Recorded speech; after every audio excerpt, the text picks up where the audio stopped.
In 2006, I was saying goodbye to a friend at a rail station in Cambridge, UK, and as I helped her onto the car with her bags, I gave her a kiss and a hug goodbye. And as I stepped back to get off, the automatic closing doors closed on the bottom corner of my coat and got trapped. I tried everything to pull it free, but nothing happened.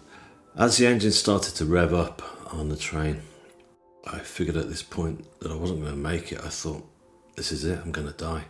The train pulled out at great speed. I lost my footing and was dragged along the platform and then eventually between the edge of the platform and the speeding train itself.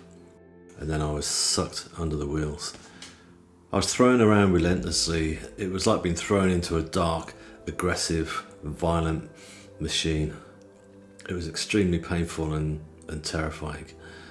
But by a miracle, I survived. The paramedics arrived really quick, jumped on the track, started cutting through my clothes. They got me in an ambulance and I was in hospital half an hour later. And when I arrived, there was a whole team of medics waiting for me. As the surgeons fought to save me, I left my body. I left the drama of the hospital, the pain and the agony that I'd just been through. I was now in a warm, dark, but comfortable space. I didn't know where I was.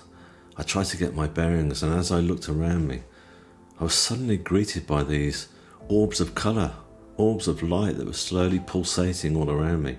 Colours of reds, golds, ambers, greens. And I figured at this stage that I hadn't made it. I figured I must be dead. But you know what? I didn't resist it. I didn't try to fight it.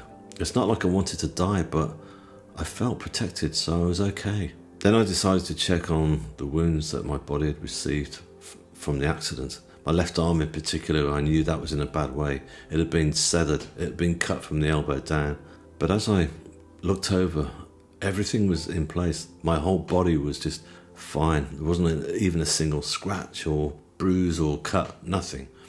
And no pain. Then I realised I was no longer laid on the hospital trolley that I'd been on for some time.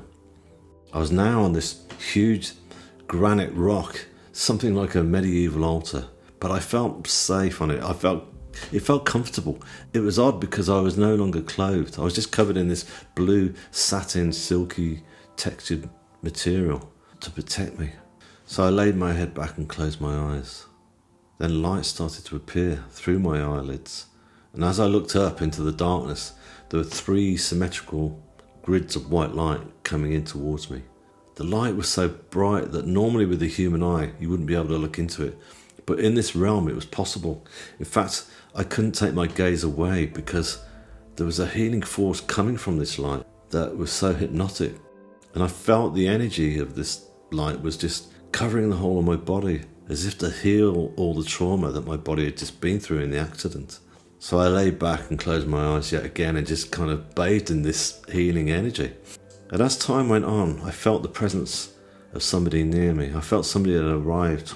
So I lifted my head and I looked, and there stood at my feet was this beautiful androgynous being wearing a very simple contemporary black t-shirt with this white blonde hair, but this skin that was glowing from within. It was radiating light that was just so amazing. In this realm there was no sound, only telepathy. And as I looked at this person, I figured that I'd known this person for a long time, throughout my whole life and beyond. And I said out loud, I know you, don't I? Who are you? Who are you? Where do I know you from? And he or she just gave me this knowing smile. And I was being told, you are safe, you are protected. So I laid back my head and closed my eyes, feeling safe in the presence of this being of light. Then I became aware of 2 people either side of me. So I opened my eyes again, and to my right there was a girl with dark skin and long brown hair in a simple dress, whereas the girl to my left was wearing a more traditional outfit. She was either Asian Indian, American Indian, or maybe Brazilian in appearance. But they both had their hands slowly hovering over my body. They were healing me, but the healing energy that was coming from their hands was different. This was one of unconditional love. that seemed to be going beneath the surface. They were healing the wounds to my soul. They were healing all the injuries and the hurt that I'd had over the years that we all carry with us. You know, the baggage, as we call it. That baggage was being taken off me bit by bit. It felt like they were peeling off all the layers and getting down to the pure essence of my soul. It was like they were giving my soul a chance to breathe and to flower. I felt myself open up to the universe. I felt universal energy coming through their hands. It was tremendous. It was so liberating. I'd never felt this in the whole of my life. And everything started to make sense. Everything was clear that my whole life had been thwarted by concerns about the past. I was so focused on the past. I was so focused on past mistakes, past opportunities that I thought I'd missed. Or I was concerned about the future, where my life was going to go, because my life at this point, up until the accident, was in a mess. I was broke, I was running out of money, but suddenly it didn't matter, you know. There was no sense of worrying about the past or the future, because I suddenly realised that in this realm, that time did not exist. Time was irrelevant.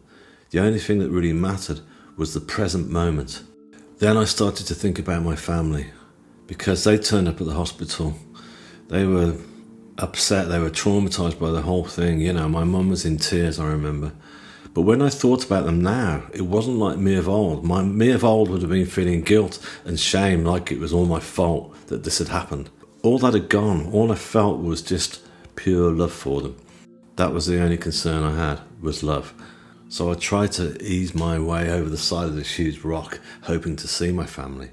But as I looked down, I couldn't see them at all. Instead, I was looking at this incredible sight. It was an awesome waterfall of stars. It was incredible. It was like something the size of Niagara Falls, let's say.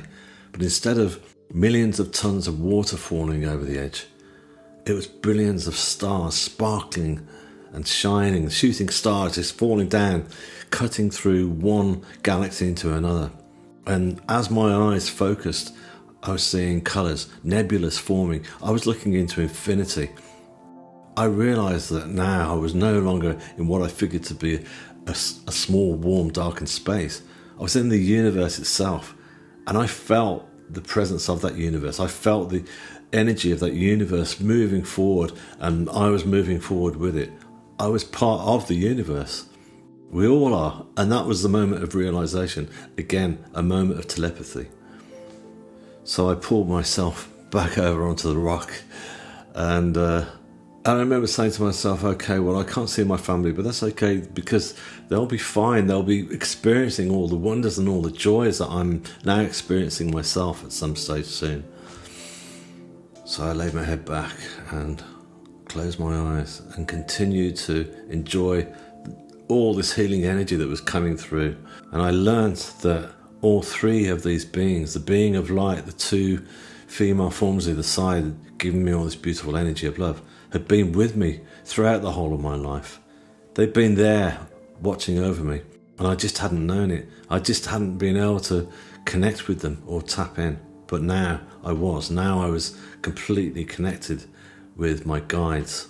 But the most profound moment of my whole near-death experience was to happen at the end. I actually felt it before I saw it. Again, I was laid back, absorbing all this beautiful energy of love that was coming through the hands of the healers.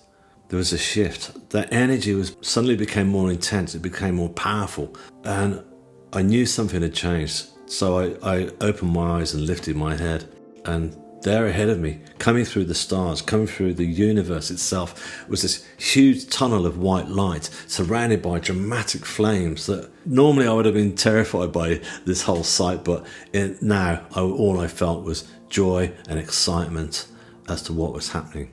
And then I was being told that what I was looking at here was the source of all creation. This was God. This was not the image of God that I'd always imagined God would look like in the textbooks from school, or the images of the guy with the beard on the ceiling of the Vatican or whatever. This tunnel of white light, this pure white light that was causing every single molecule of my body to vibrate with love, was the source of all creation, and this was where it was at. It was at that point that I came crashing back into my body. I was back in the hospital. All the pain came rushing through, and all the sound and the noise of that hospital was just so loud. It was like overkill. But all I could sense was, why have they sent me back? What's just happened there? Why am I back here? And what is my mission, basically? I didn't feel a sense of like disappointment. I was still filled with love. And I thought, okay, what is my mission? I was then taken into the operating room, and 8 hours later, I was coming through from the anaesthetic.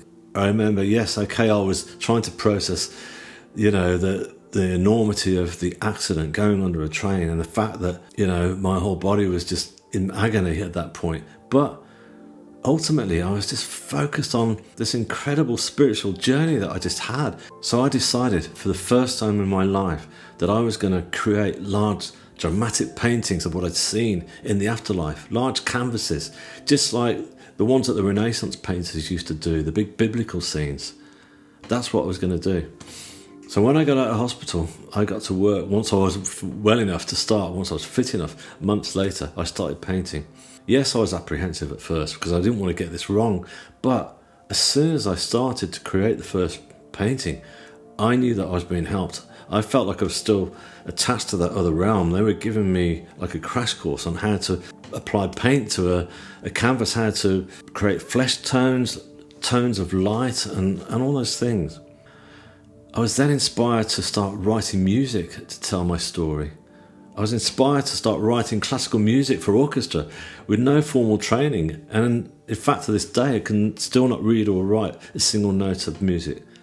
And I realised this is all happening because I'd continued to be in that space. I continued to stay in the present moment and let go of the past, to let go of the future, and realise that neither of those things exist anymore. And the only important thing is being in the present moment. Once you allow that, then you find peace. Then you find that you can hear your inner voice, your true, authentic self, and what you're meant to be doing. Staring lost up at